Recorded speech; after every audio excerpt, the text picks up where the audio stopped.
Assalamualaikum warahmatullahi wabarakatuh. Salam sejahtera bagi kita semua. Yang saya hormati, Bapak Yusuf selaku dosen pengampu pendidikan Pancasila. Dan halo teman-teman semua, perkenalkan nama saya Tresia Sanjaya dari kelas BKT 2B dengan NIM 230442105.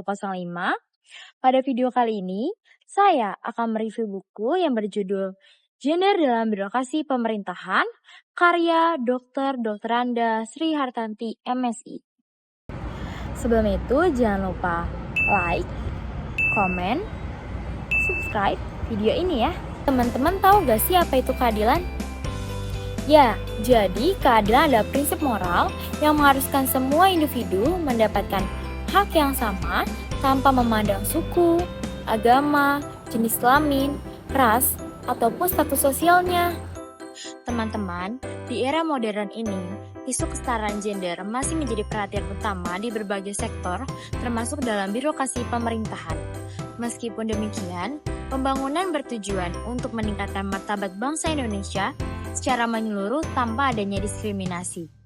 Pancasila di Undang-Undang Dasar 1945 juga menjamin hak yang sama bagi semua warga negaranya, baik laki-laki maupun perempuan, untuk berperan serta dalam pembangunan dan menikmati hasilnya, termasuk dalam struktur pemerintahan.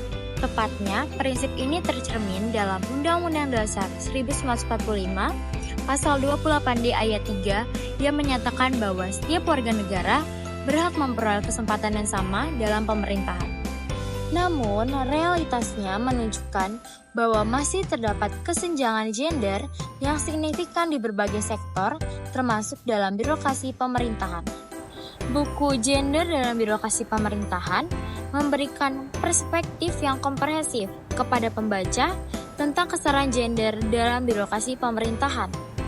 Di sini, penulis tidak hanya menyoroti pentingnya kesetaraan gender, tetapi juga mengulas perubahan paradigma, peran laki-laki, kerjasama multi pihak, pendidikan dan pelatihan, serta solusi dan penegakan hukum sebagai panduan dari semua pemangku kepentingan dalam mencapai birokrasi yang lebih adil dan inklusif.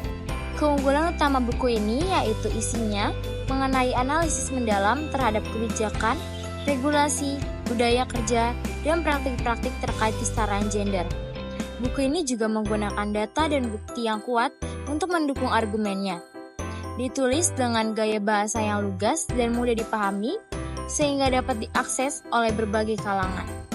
Buku ini juga banyak memberikan solusi konkret terhadap kesetaraan gender. Salah satu kontribusi utama buku ini yaitu tentang pengembangan model promosi jabatan berbasis kesetaraan gender, yaitu model AKI CEO.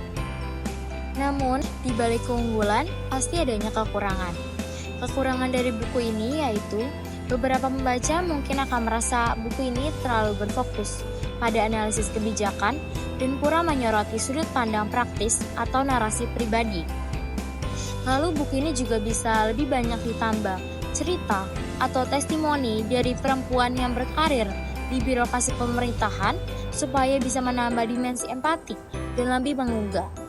Selain itu, karena buku ini hanya berfokus pada pemerintahan Provinsi Jawa Barat, relevansinya mungkin terbatas di daerah lain yang ada di Indonesia.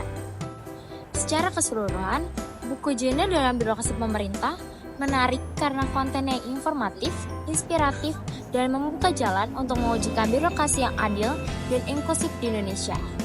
Dengan membaca buku ini, kita diharapkan dapat terinspirasi untuk bersama-sama membangun birokrasi yang dimana setiap perempuan memiliki kesempatan yang sama untuk berkembang dan berkontribusi bagi kemajuan bangsa.